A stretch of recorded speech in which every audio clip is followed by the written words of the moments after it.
যেই জুলাই বিপ্লবের কারণে আমরা নির্বাচন করার সুযোগ পাচ্ছি, সেই হত্যা মামলার আসামিকে আপনারা বৈধ ঘোষণা করে দিলেন। এই প্রশাসন দিয়ে সুষ্ঠু ইলেকশন সম্ভব নয়। 2 জায়গার জেলা প্রশাসক বিএনপির প্রার্থীকে দ্বৈত নাগরিকত্বকে প্রয়োজন মনে না, ডকুমেন্টস আরও প্রয়োজন মনে করেন না, বৈধ ঘোষণা করে দিয়েছেন। আর কুড়িগ্রামের জেলা প্রশাসক তিনি কি করে, তিনি জামাত প্রার্থী তিনি ডকুমেন্ট নিয়ে হাজির হয়েছেন, আজকে তিনি না শুনে তিনি উঠে চলে গিয়েছেন। এতে প্রমাণিত হয় যে কুড়িগ্রামের জেলা প্রশাসক জামাত বিদ্বেষী জেলা প্রশাসক, এবং তার অধীনে কোনোভাবে কুড়িগ্রামে সুষ্ঠু ইলেকশন হতে পারে না। আমি আপনার এই শো থেকে আজকে বলছি না, আপিল আমরা করব। একই ইস্যুতে যদি ভিন্ন ভিন্ন আচরণটা পাওয়া যায়, তো বিএনপি 2 জন প্রার্থীর ব্যাপারে আপনি ইগনোর করে গেলেন, আর এক প্রার্থী তিনি কি হাজির হয়েছেন টাইমলি, শোনার প্রয়োজন মনে করেন নাই। আমি আপনার এই শো থেকে বলছি, কুড়িগ্রাম জেলা প্রশাসককে যদি অপসারণ করা না হয় 24 ঘন্টার মধ্যে, কোনোভাবে কুড়িগ্রামের সুষ্ঠু ইলেকশন হবে না।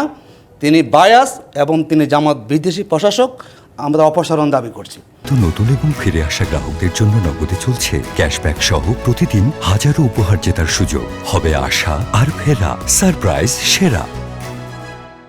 দেখুন, জামাত নেতা হামিদুর রহমান আজাদ তিনি কক্সবাজার থেকে নির্বাচন করছেন।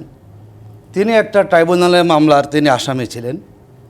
এই আসামি থাকা অবস্থায় তিনি 1.5 বছর পার্লামেন্ট মেম্বার ছিলেন। 18 সালে তার নির্বাচনে তিনি মনোনয়নপত্র বৈধ ঘোষণা হয়েছে।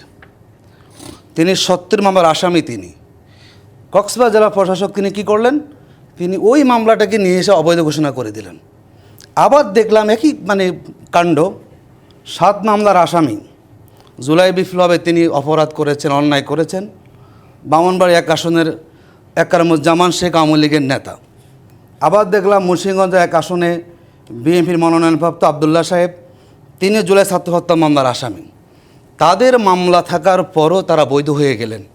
যেই জুলাই বিপ্লবের কারণে আমরা নির্বাচন করার সুযোগ পাচ্ছি, সেই হত্যা মামলার আসামিকে আপনারা বৈধ ঘোষণা করে দিলেন। আর দীর্ঘ 15 বছর যারা জুলুম নিপীড়ন সহ্য করেছে, যারা শতাধিক মামলার আসামি, তাদেরকে আপনি ওই পুরনো একটা মামলাকে নিয়ে এসে অবৈধ ঘোষণা করলেন। তার মানে হচ্ছে, যেটা আমরা আশঙ্কা করেছি, এই প্রশাসন দিয়ে সুষ্ঠু ইলেকশন সম্ভব নয়। তারা এখনই প্রমাণ করে দিয়েছেন তারা নিরপেক্ষ নির্বাচন করতে পারবেন না।